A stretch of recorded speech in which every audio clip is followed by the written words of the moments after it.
Welcome to week 12 U.S. history. So, this week we've talked about the Constitution. We got the Constitution ratified, we got the Bill of Rights added to it. It has now become the law of the land, and now we have to put that law into practice. Okay, so we've got our government, now we have to make it work. So, this week we're going to be looking at the early national period. Okay, this weekend, next week, and after we get back from Thanksgiving, we're going to be looking at the early national period, putting this Constitution into practice, getting this nation off the ground and running. And we're going to start today by looking at George Washington. Okay, makes sense. We're going to start with George Washington because George Washington is the first president of the United States under the current Constitution. Okay, so we're going to talk a little bit about George Washington. We're also going to talk about some of the early political parties that develop in the country. Okay, now, as you know, Washington is the first U.S. president under the current Constitution, which is the same Constitution that gets ratified in 1788, 1789. We take some time, we talk about him because he established many of the precedents that other presidents are going to follow. Okay, a precedent is an example, it's a rule that people that come after you are going to follow. In practical law, we talk about precedent, legal precedent. Legal precedents are those laws, those rules that we want other people to follow down the road. Okay, well, Washington's character, Washington's actions as president are going to influence the other presidents that come after him as we move throughout the history of the country. Okay, now what are these precedents that he establishes? What are these things that he does that other people are going to follow? Well, number one, he gives a State of the Union address. All right, we still have that today. All right, usually it's in January or February, right around the start of the year. Sometimes it gets pushed back to March, but it is a formal address. It used to be only of Congress at the beginning of each year. Okay, so Congress would gather and the president would speak to them. And a lot of times, to be honest with you, the president would send his speech over and somebody would read the speech in front of a joint House of Congress, both the House of Representatives and the Senate. Over time, that changes. Now, the reason that happened for a couple of reasons. Number one, the president was doing other things. Okay, plus, we want to deal with that separation of powers. Washington would have his speech read because he did not want people to think that he, as the executive, was trying to infringe on the powers of the legislative branch. Okay, so he would have his speech carried over and read. Now, over time, that has changed. Not only do you give the speech in front of Congress, but the Supreme Court is there, the presidential cabinet is there. Special guests from the community are there, or from the country are there. It is the president giving it, all right, and it is televised to the American people, okay? And for those of you that are paying attention next year when you take government class, you will probably have to watch the State of the Union when you get to government, okay, and talk about how people react to the president and what the president is saying, all right. But Washington is the first president to give a State of the Union address. The second thing, he is the first person to appoint a cabinet, or the first president to appoint a cabinet to advise him on policies. Washington knew he didn't know it all, okay. He knew he wanted to get advice from other people that had more experience in certain categories than he did. Maybe he wanted to get advice from other parties. Okay, so his first cabinet, which you can see there, involved Henry Knox, who was Secretary of War. Great choice in Henry Knox. Henry Knox was actually the artillery commander under Washington during the American Revolution. So Knox knew about war.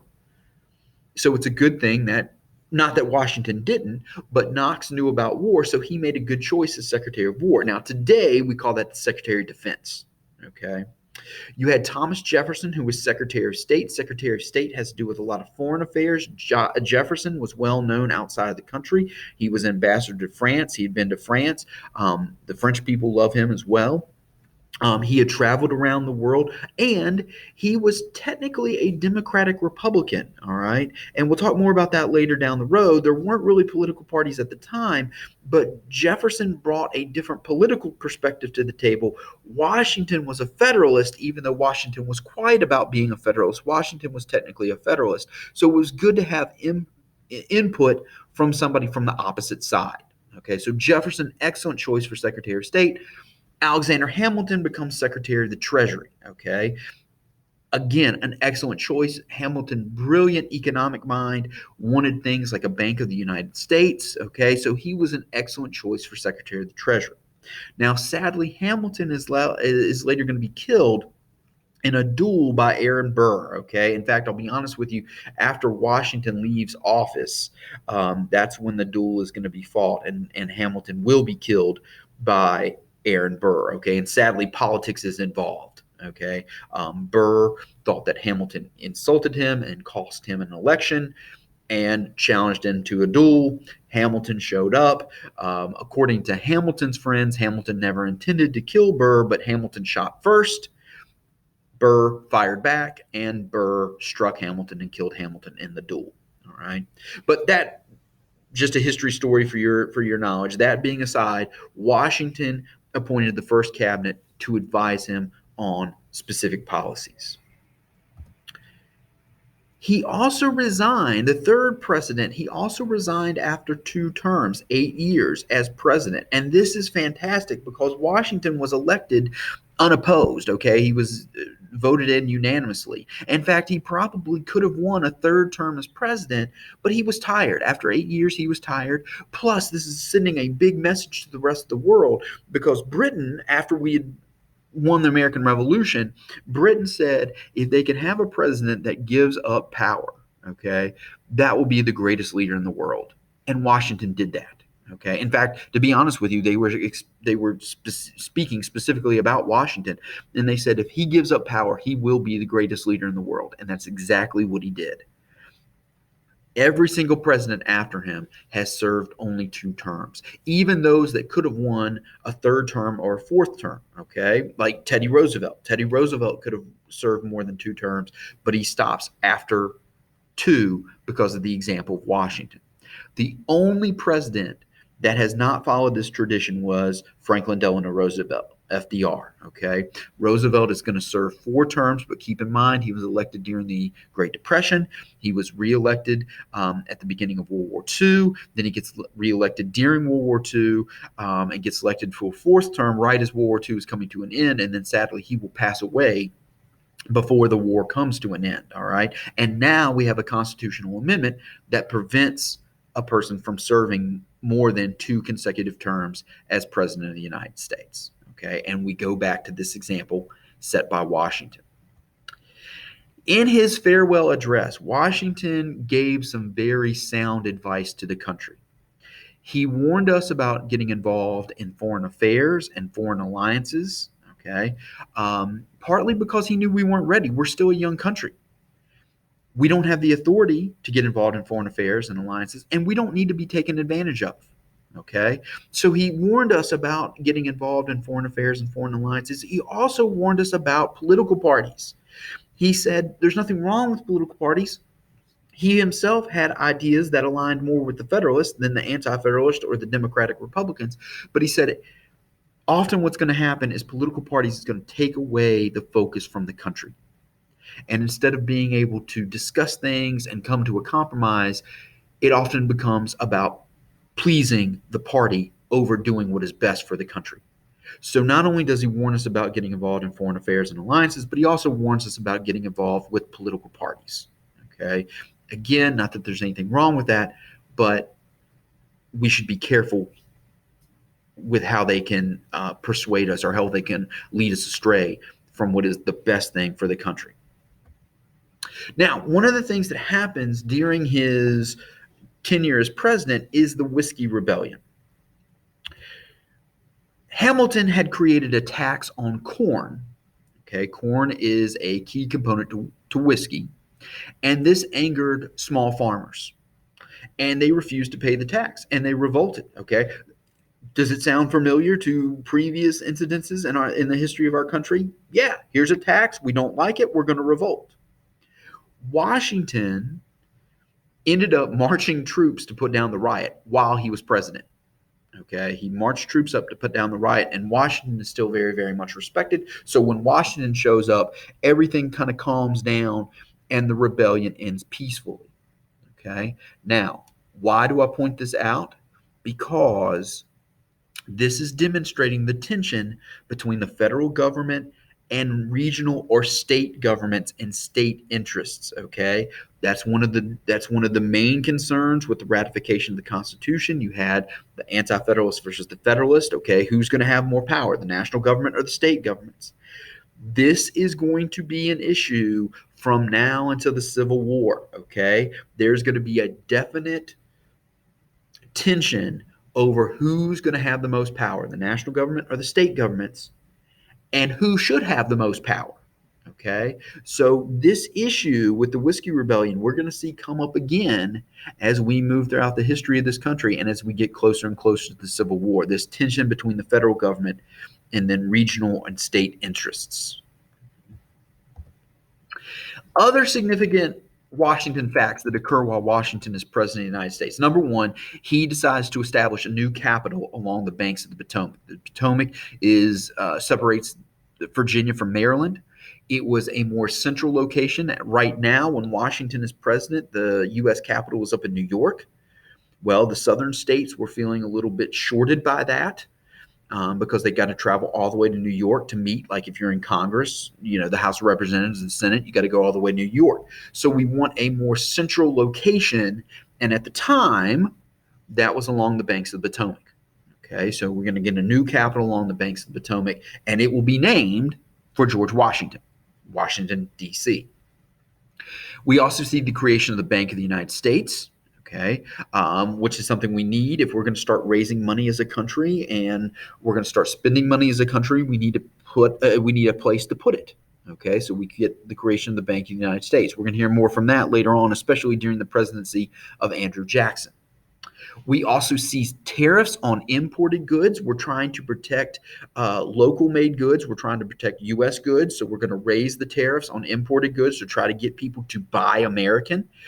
We got to be careful, though, because we still want to trade with other countries. And if we start jacking the tariffs up on their goods, what are they going to do to us? Start jacking the tariffs up on our goods, okay? So we start trying to get people to buy American, but at the same time, we're doing so in a way that protects trade with other countries.